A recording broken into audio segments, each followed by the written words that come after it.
આ તો 39મો રાઉન્ડ છે.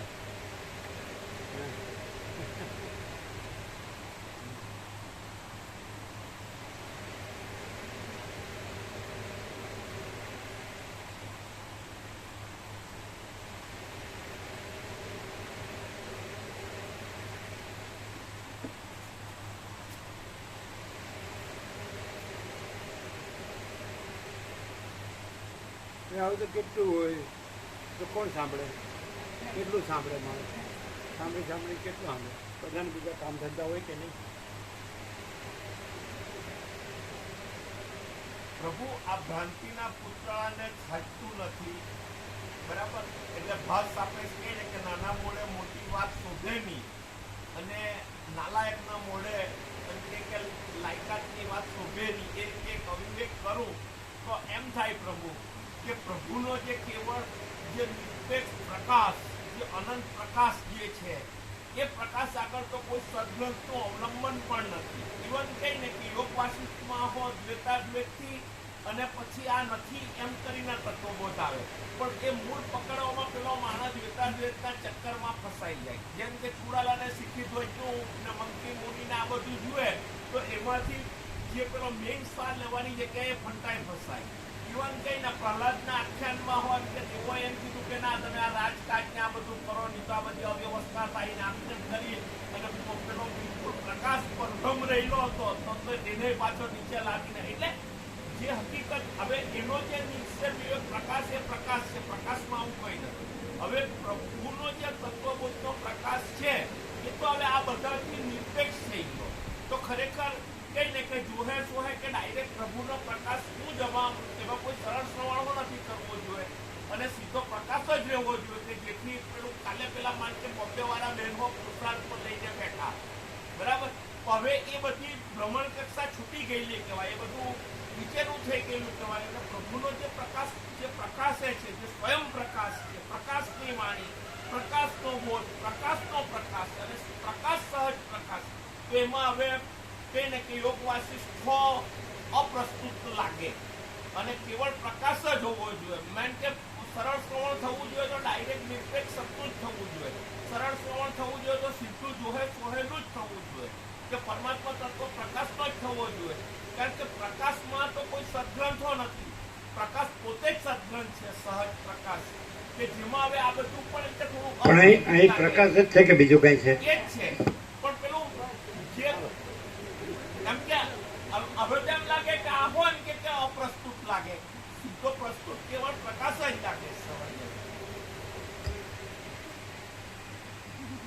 મહાત્માઓના સમાગમથી અને ઉત્તમ શાસ્ત્રોના શ્રવણથી તીવ્ર થયેલી બુદ્ધિ વડે પોતાની જ મેળે નિશ્ચય કરી શકાય છે કે શરીરના ચલનરૂપ સાધનથી જ સ્વાર્થ સિદ્ધ થાય છે.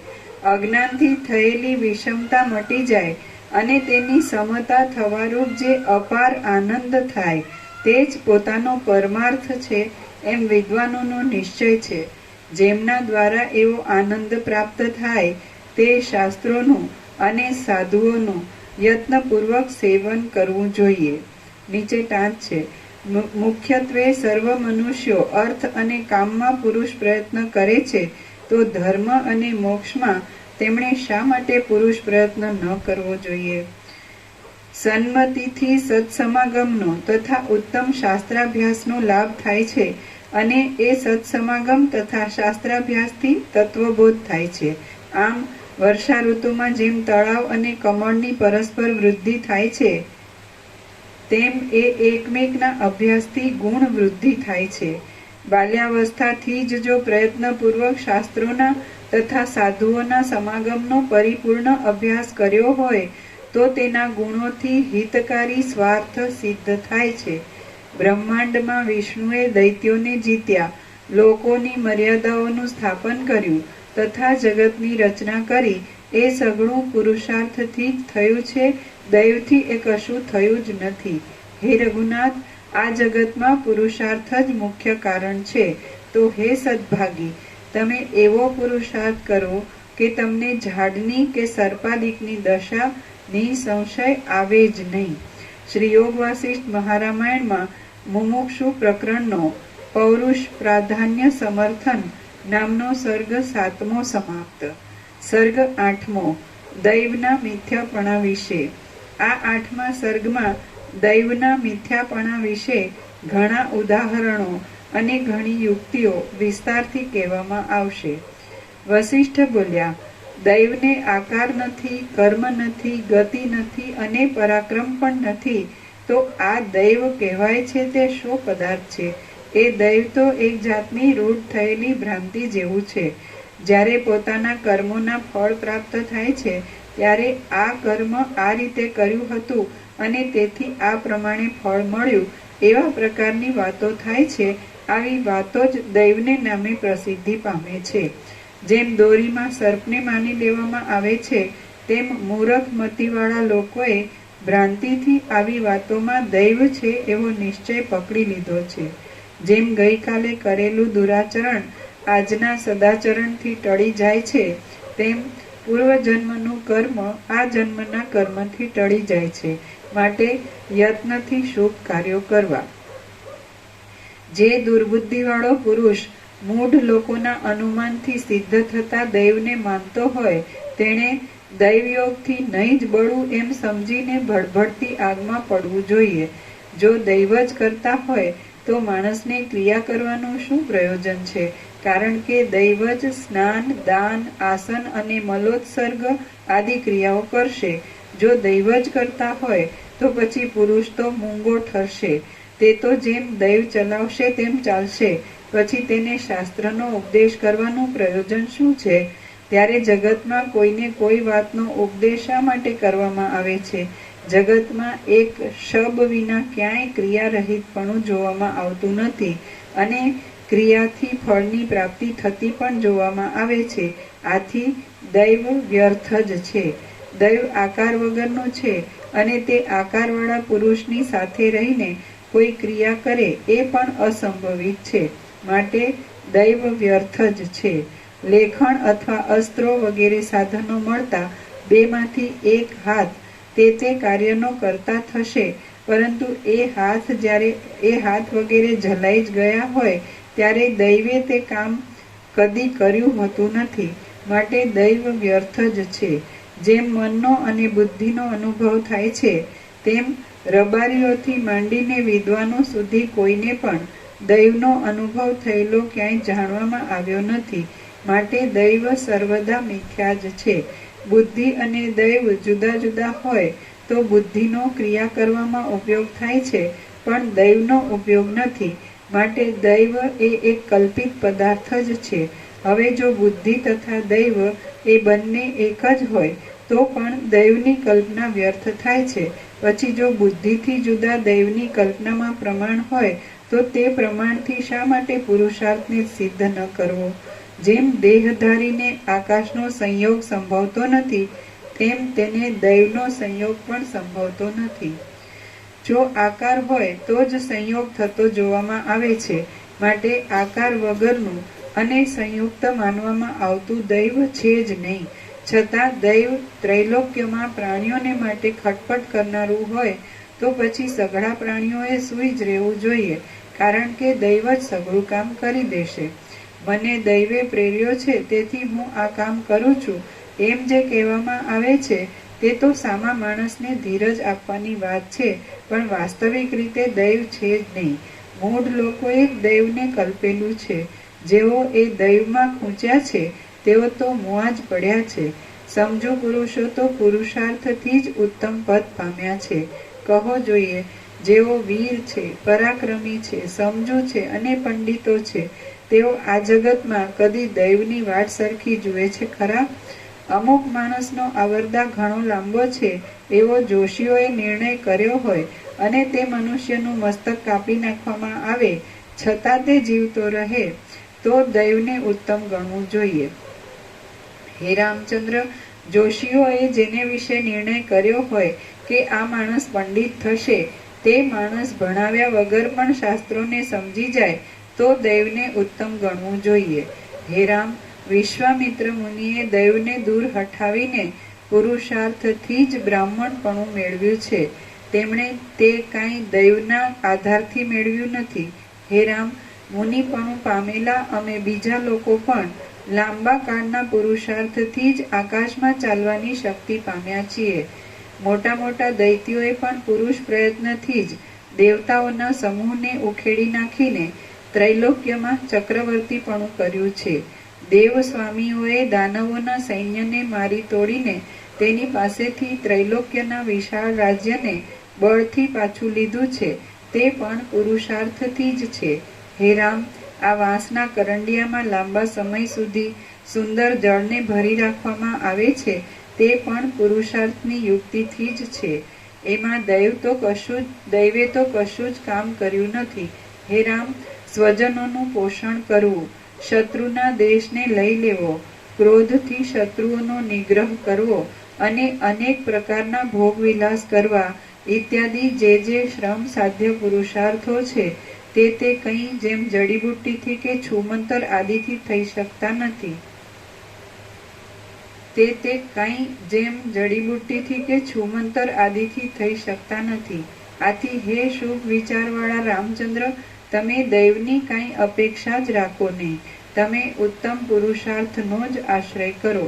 એ દૈવ તો માત્ર પોતાની કલ્પનાથી જ માની લેવાયું છે, મિથ્યા છે અને સર્વ ઉદ્યોગોથી તથા ફળોથી વિરુદ્ધ છે. શ્રી યોગ વાસિષ્ઠ મહારામાયણમાં મુમુક્ષુ પ્રકરણનો દૈવ નિરાકરણ નામનો સર્ગ 8મો સમાપ્ત. સર્ગ 9મો. કર્મોનું મનોમાત્રપણું તથા મનનું ચિદાત્માથી અભિન્નપણું. આ 9મા સર્ગમાં દૈવનું ખંડન કરવા માટે ફળ સહિત કર્મોનું મનોમાત્રપણું અને મનનું ચિદાત્માથી અભિન્નપણું કહેવામાં આવશે. રામ બોલ્યા, હે ભગવાન, હે સઘળા ધર્મોને જાણનારા, હે બ્રહ્મન, લોકમાં જે અત્યંત પ્રસિદ્ધિ પામ્યું છે તે દૈવ શું છે તે કહો. જે દૈવ કહેવાય છે તે કાંઈ વસ્તુ છે કે નહીં? વસિષ્ઠ બોલ્યા, હે રાઘવ, સર્વત્ર પુરુષાર્થ જ સઘળા કાર્યોને કરનાર અને તેના ફળોનો ભોગવનાર છે. તેમાં દૈવ કારણરૂપ છે જ નહીં. દૈવ કાંઈ કરતું નથી, તેમ કાંઈ ભોગવતું પણ નથી. તે છે નહીં, તેમ દેખાતું પણ નથી. પંડિત લોકો તેને માનતા જ નથી. એ તો માત્ર એક વ્યર્થ કલ્પના જ છે. અવશ્ય ફળ આપનારા પુરુષાર્થથી જ જે ફળ સિદ્ધ થાય છે તે કોઈને સારું લાગે છે અને કોઈને માઠું લાગે છે. એ વાત જ દૈવ શબ્દથી કહેવાય છે.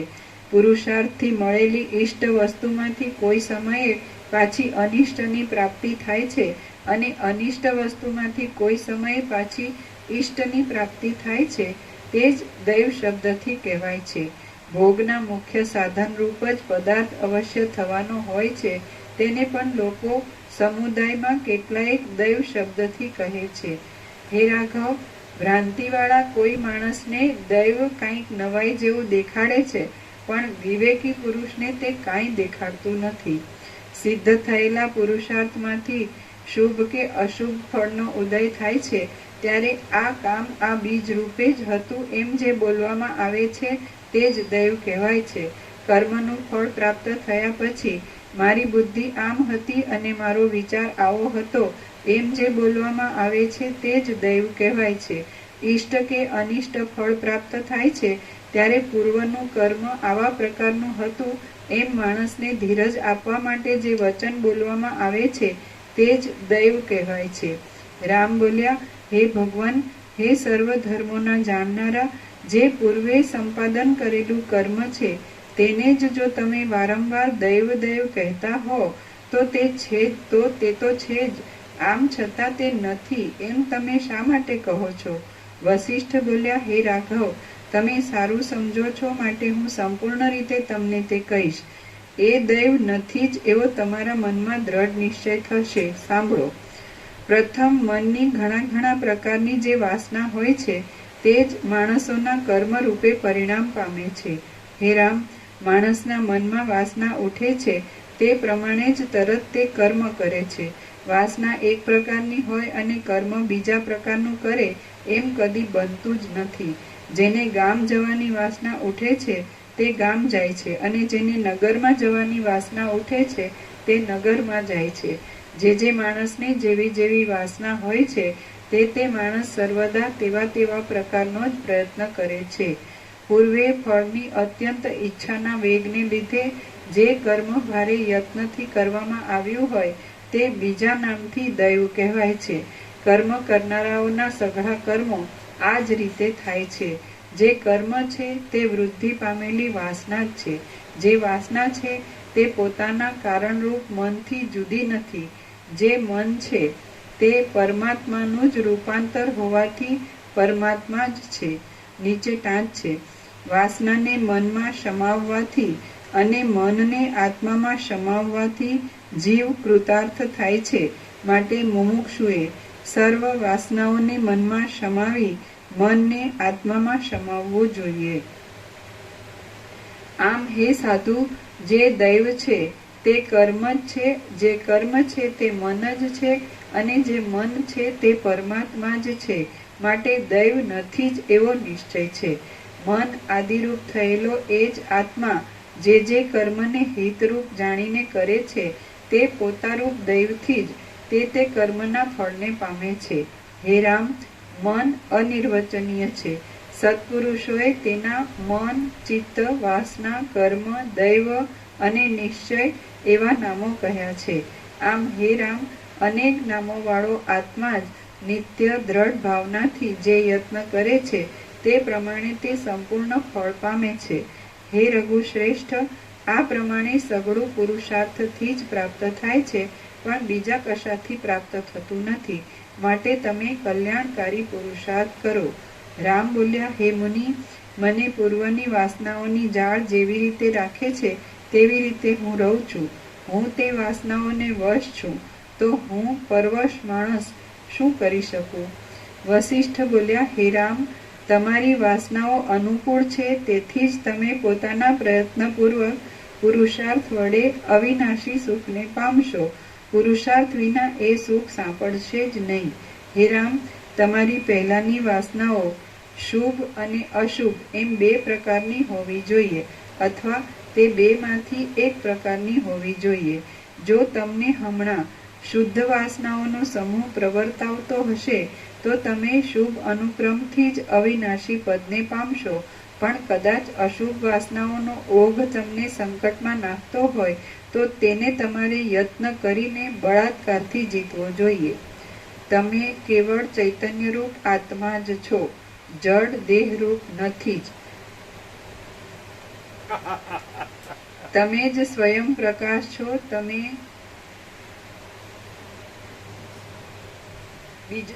જ સ્વયં પ્રકાશ છો, બીજો પ્રકાશ નથી. આથી તમારો પ્રકાશ કરનાર બીજું કોઈ ચૈતન્ય છે જ નહીં. તમે જ મૂળ ચૈતન્ય રૂપ છો. જો તમને કોઈ બીજો ચેતનતા આપતો હોય તો તેને ચેતનતા આપવા સારું ત્રીજો જોઈએ, પછી તે ત્રીજાને ચેતનતા આપવા કોઈ ચોથો જોઈએ. એમ કરતા અનવસ્થા દોષ આવી જાય અને તે દોષ ચૈતન્યને હાનિ કરનાર છે. વાસના રૂપી નદી શુભ અને અશુભ એમ બે માર્ગથી વહે છે. પુરુષ પ્રયત્નથી તેને શુભ માર્ગમાં જ વાળવી જોઈએ.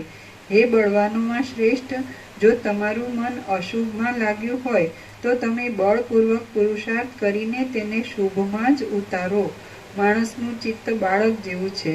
તેને અશુભમાંથી અટકાવીએ તો તે શુભમાં જાય છે અને શુભમાંથી અટકાવીએ તો તે અશુભમાં જાય છે.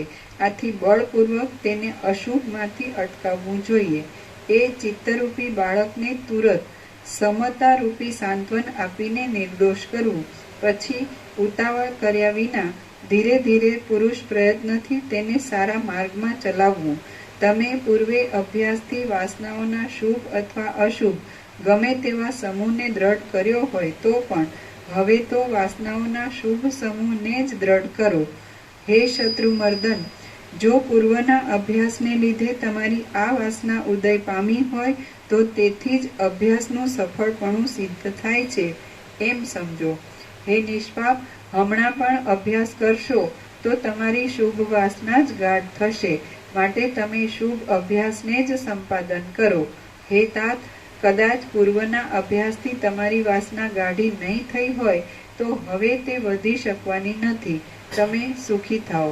વાસનાઓના ફળ સંબંધમાં તમને સંદેહ હોય તો પણ શુભ વાસનાઓ જ એકઠી કરો. શુભ આચરણથી શુભ વાસનાઓ વધશે તો કોઈ જાતની હાનિ થશે નહીં. જગતમાં જે વિષયનો આગ્રહપૂર્વક અભ્યાસ કરવામાં આવે છે તે વિષય સિદ્ધ થયા વિના રહેતો નથી. એ વાત બાળકથી માંડીને વિદ્વાનો પર્યંત નિસંદેહ જોવામાં આવે છે. આથી દ્રઢ પુરુષાર્થ કરીને પાંચે ઇન્દ્રિયોને જીતીને તમે કલ્યાણને અર્થે શુભ વાસનાથી યુક્ત થાઓ. જ્યાં સુધી તમે સ્વરૂપ જાણ્યું નથી અને તમારું મન તે વિષયમાં જાણીતું થયું નથી ત્યાં સુધી તમે ગુરુના વચન પ્રમાણે અને શાસ્ત્રના વચનો પ્રમાણે નિર્ણય કરીને શુભ વાસનાનો અભ્યાસ કરો. જ્યારે તમારા રાગ દ્વેષાદિક મળો શિથિલ થઈ જાય અને આત્મવસ્તુ જાણવામાં આવે ત્યારે તમે કશી ચિંતા રાખ્યા વિના શુભ વાસનાઓના ઓઘને પણ છોડી દેજો. હે સાધુ, તમે જે શ્રેષ્ઠ છે, અતિ સુંદર છે અને મહાત્માઓએ સેવેલી છે તે શુભ વાસનાઓનો અભ્યાસ કરો. એ શુભ વાસનાથી ભરપૂર થયેલી બુદ્ધિ વડે તમે સર્વદા શોક રહિત એવા પદનો સાક્ષાત્કાર કરો. પછી તે શુભ વાસનાઓને પણ છોડી દઈને તમે અખંડિત રીતે સ્વરૂપમાં જ રહો. શ્રી યોગ વાસિષ્ઠ મહારામાયણમાં મુમુક્ષુ પ્રકરણનો કર્મ વિચાર નામનો સર્ગ 9મો સમાપ્ત. ઓમ ઓમ ઓમ. પ્રસાદ આપી દો. લ્યો લ્યો લ્યો લ્યો.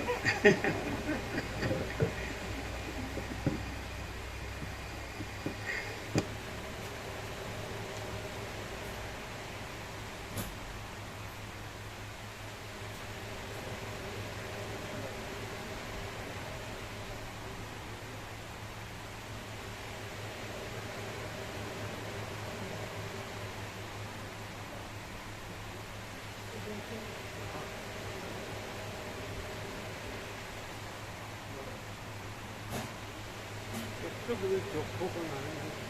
તમે જે લવ કરો છો એ પ્રમાણે જ આ પ્રમાણ લવ કરો છો એટલે જ તમારે આ જરૂર લાઈનસર ચાલવું પડે. તમે બધું ઉડાડી આખી લાઈન ઉડાડી પછી કાંઈ ન હોય એવું લાવો એક જ મિનિટ લાવો.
ડબલો બીજો 3 છે, 3 આ બીજો 3 છે, બીજો 3 છે.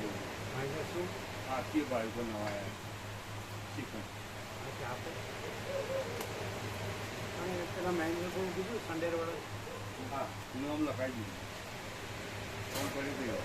બીજા જે બધા આવ્યો છે યાદ કરી દો. એમાં એવો હોય એને પણ કહેવાય રહી ગયા હોય કીધું બધું કીધું બધાને કીધું વગર લખાય છે.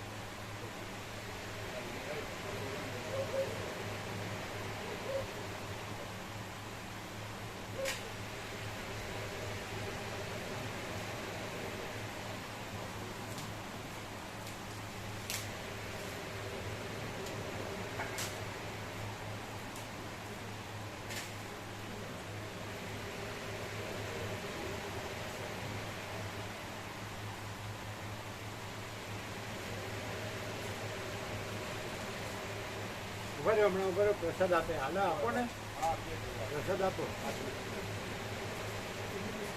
કાલે પ્રભુ અમદાવાદ અને ગાંધીનગર અમુક રસ્તાઓ બંધ છે. પેલા મોદીજી આવે છે વડાપ્રધાન, અમદાવાદ અને ગાંધીનગર, એટલે એ લોકોએ પેલું આપેલું છે કે ભાઈ અમુક રોડ બંધ રહેશે. દાહોદ ને બધે કાલે અમદાવાદનું છે, પરમ દિવસ ગાંધીનગર રોડ શો છે. ક્યાં પ્રોગ્રામ છે? ગાંધીનગર અમદાવાદ રોડ શો છે આવતીકાલે, અને પરમ દિવસ ગાંધીનગર છે. Road show? હા, એટલે આ જે સિંદૂર ઓપરેશન કર્યું ને એના માનમાં રાખ્યું છે.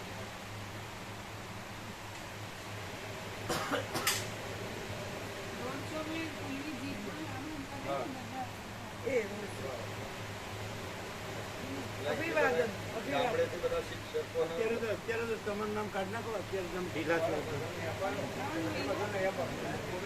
ત્યારની વાત ક્યારે? ત્યારની વાત ક્યારે? અત્યારે તો કાઢી નાખો. ત્યારની વાત ક્યારે? અત્યારે તો કાઢી નાખો.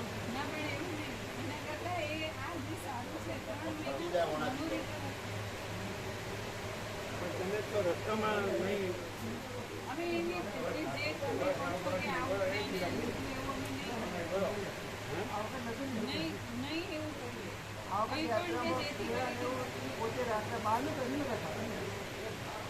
અમે ચરી પાલતા નથી ને, હારે વારંવાર તમારે હોસ્પિટલાઇઝ થવું જ પડે છે. ભાગમાં બધા એમ કહ્યું.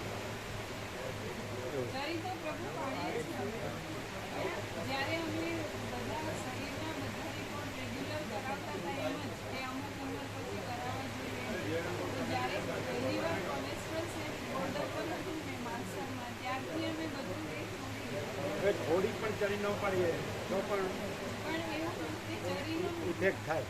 નથી અમે એવું કર્યું કે એટલે એકદમ પરફેક્ટ રહીએ ને તો જ રહેવાય, નહીં તો રહેવાય નહીં. એટલે કે ચાલો હોટલ આવીને કંઈક જવા દીધું અંદર તો કે ભાઈ ખલાસ. અમુક રોગ ક્રોનિક થઈ જાય છે ને તો થોડી વાર લાગે.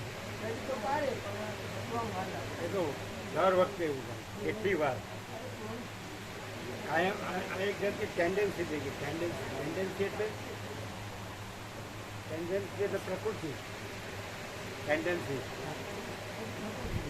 પ્રકૃતિ ને, હા, એક જાતની લઢણ. પ્રકૃતિ સ્વભાવ.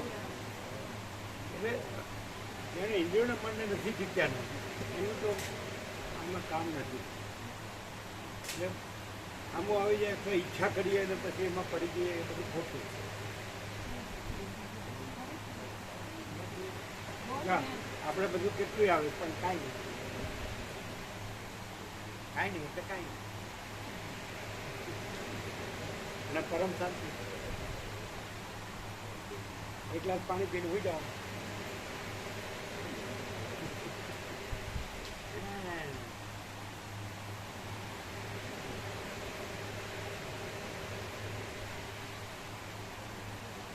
રાજેન્દ્રિયનો ચિત્ત નહીં એને પછી બધું બગડે. અનુભવાય છે. પછી પ્રસાદ બને છે. આપ્યો બધાને આપ્યો. એટલે 0-0 કરી દીધું.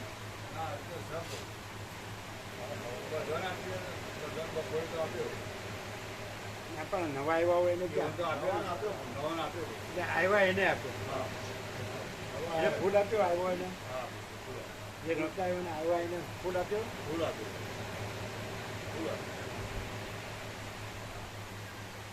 એટલે બગડ્યો નથી ને.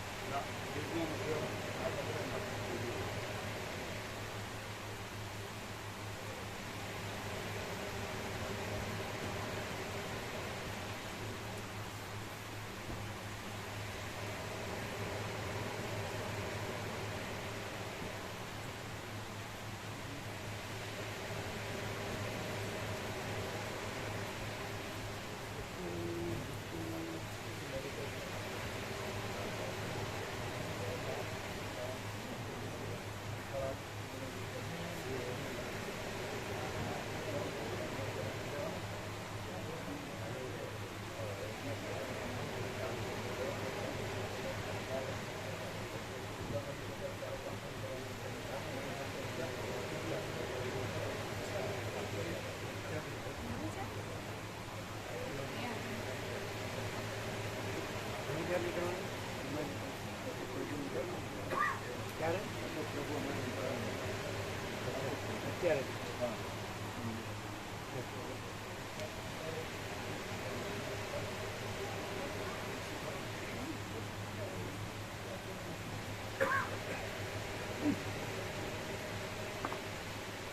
પેલું કહેવત છે ને કે જાણે મન જીત્યું અને જગત જીત્યું, પણ એ તો બોલવાનું જ રહેશે. જીતે ખરો.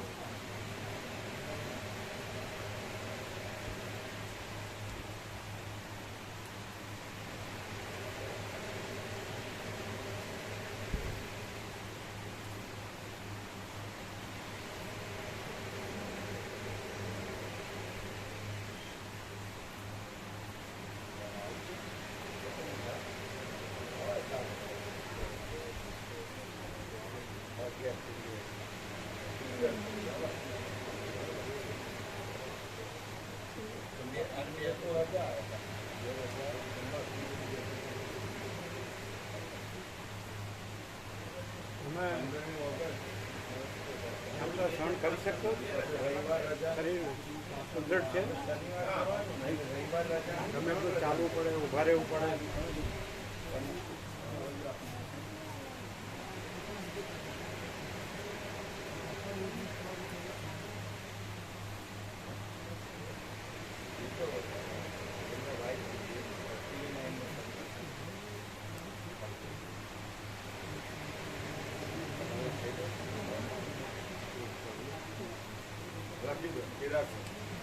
આ કલ્પેશ પ્રભુતા ટીવી 9 તે એમને આવવાનું છે પ્રવાસ.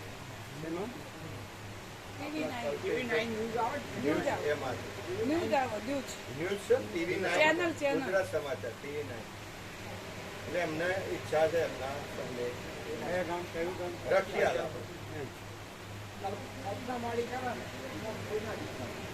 એ આવે છે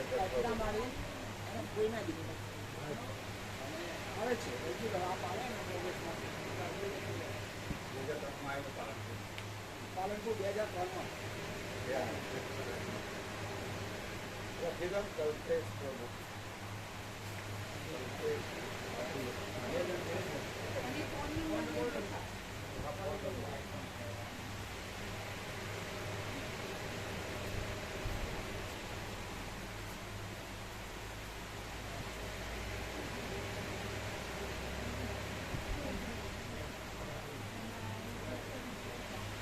તમારે આવવું હોય ને તો નાના માટે સાથે લેવા હોય તો જ આવવાનું, તો નહીં આવવાનું. તમારું બધું કોણ કરે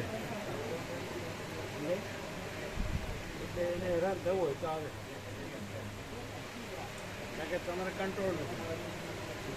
ખરેખર કંટ્રોલ કાયમી ટેન્ડન્સી થઈ ગઈ છે. ટેન્ડન્સી એટલે પ્રકૃતિ, કાયમ હેરાન થવાની પ્રકૃતિ. હોસ્પિટલાઇઝ થવું જ પડે.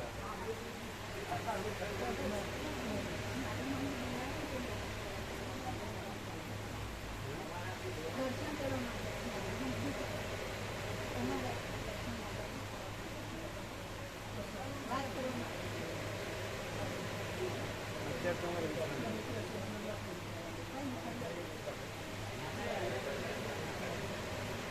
આખો દિવસ આવે છે. પહેલાં તો બોમ્બે વાળા આવ્યા છે, ગાંધીનગર નવા નવા આવે છે. હા તો કરી દો.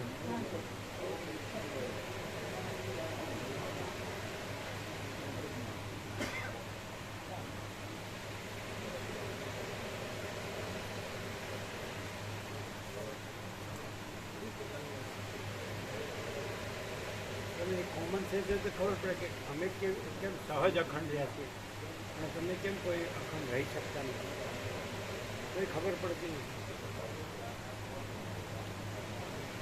તમને કહેવત છે જાણે મન જીત્યું અને જગત જીત્યું. તો પછી ખાલી બધું આવું બધા મોટા મોટી મોટી વાતો જ બોલવાની છે, યાદ રાખવાની બોલવાની. એક જ કામ કર્યું હોય તો બધું કામ થઈ જાય. એક જ કામ કર્યું હોય તો બધું કામ થાય. પેલા બાળકે કેવું પૂછ્યું કે તમે આટલા વર્ષો યોગાસન કરો તો પછી મેઇન શું કે જેમાં બધું આવી જાય.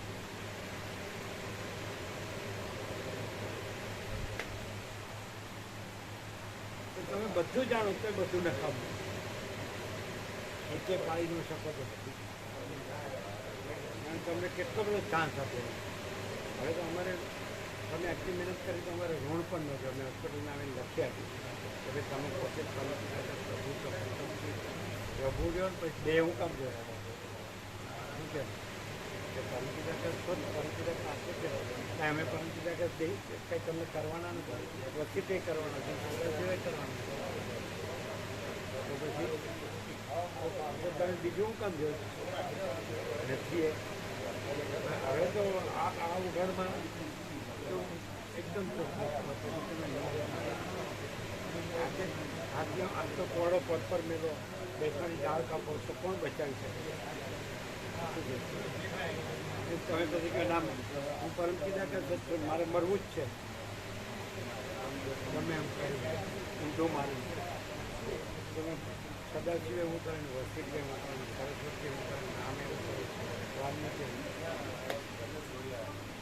આમ થતું જ નથી અંદર હાવ હોસ્પિટલમાં આટલું લખી આપ્યું એમ કે અમારું ઋણ ઉતરી ગયું તમે આટલી મહેનત કરી દઈએ તમે નથી અમારી સાઈડ ક્લિયર આમ આમ કીધું છે તમારા પોતાથી જ તમે પોતે જ કરો તમે પોતે તમારા પોતામાં જ તમે પોતે પણ તો તમે નો એવી ભ્રાંતિ રાખો તો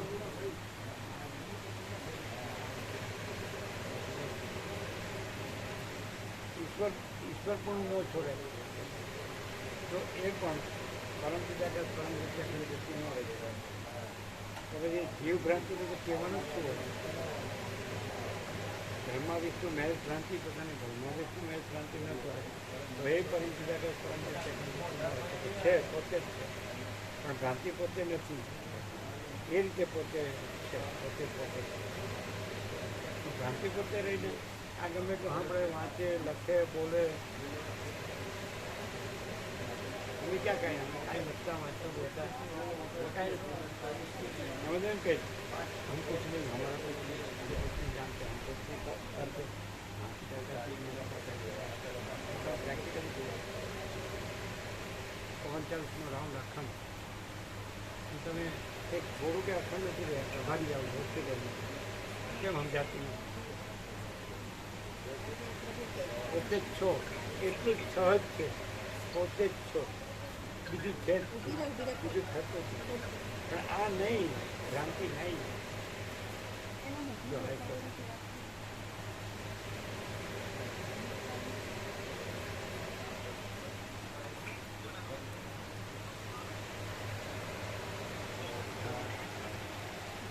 જય પ્રભુ જય પ્રભુ હા જય પ્રભુ જય પ્રભુ જય પ્રભુ જય પ્રભુ હા જય પ્રભુ કર્યું હું છું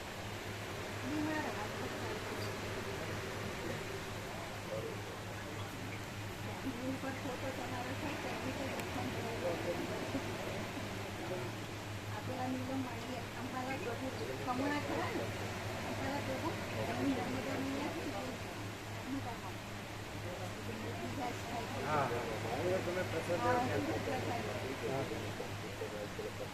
જય પ્રભુ ઊંઘિયામાં થતો બધો હતો ને એની નાની બેની આવતી હતી મીના એ આવતી એ ત્યાં કમળા પોતે પ્રસાદ આવતી કમળ ગોળી આવતા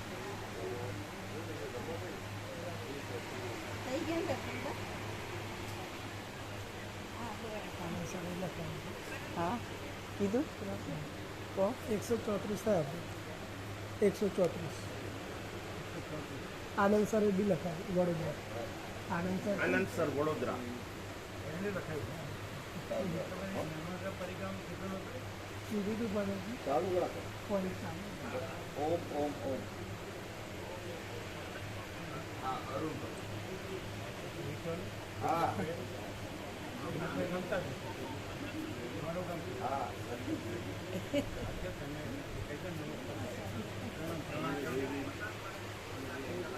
અચ્છા જે આપણને ન ગમતું હોય એને આપણે કામ કરવું અમે અમને ન ગમતું અમે તમને કામ કરનાર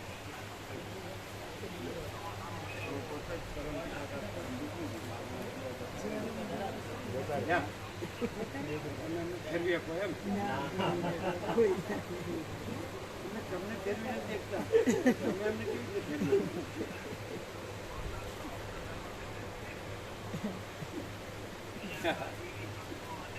તમારે છે ને એના નૈનામાં કારણ કે સંભાળે કોણ એમનો કંટ્રોલ નથી બધાને તકલીફ થાય બીજાની તકલીફ થાય તમને તકલીફ થાય તો કોણ તમારું માણસ હોવું અને એનું એકલાનું નામ નથી હોય તો એને એ મહિનામાં સમજાવો એ ન આવે તો એનું નહીં આવે તો પ્રેક્ટિકલ છે ને કારણ કે તમારી ટેન્ડન્સી એવી છે તમારો સ્વભાવ કંટ્રોલ ન કરી તમે ફૂલ તો લખીને તો આપ્યું પછી એ કહી શકે રામ કે તમે પોતે જ છો રામ કે ના હું રામ જ છું તો પછી રાવણ સીતાને ઉપાડી જવાનું જ છે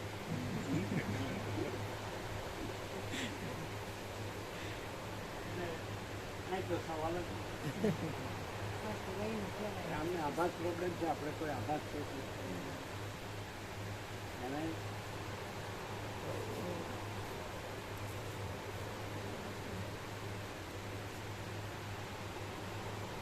આ તો વાત વ્યાજબી છે ને હા પ્રભુ એકદમ પ્રેક્ટિકલ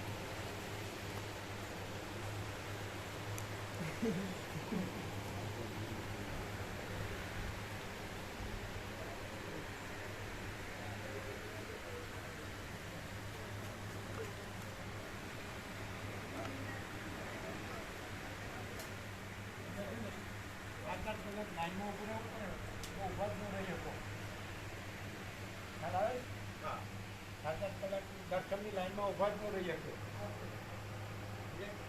ઘડીમાં બે અહીં એક વાત છે બેસતા બેસતા લાઈનમાં ચાલો ચાલે તમારે કેમ જોવે પાછી ઉઠાડવા જોઈએ પાછી બેહાડવા જોઈએ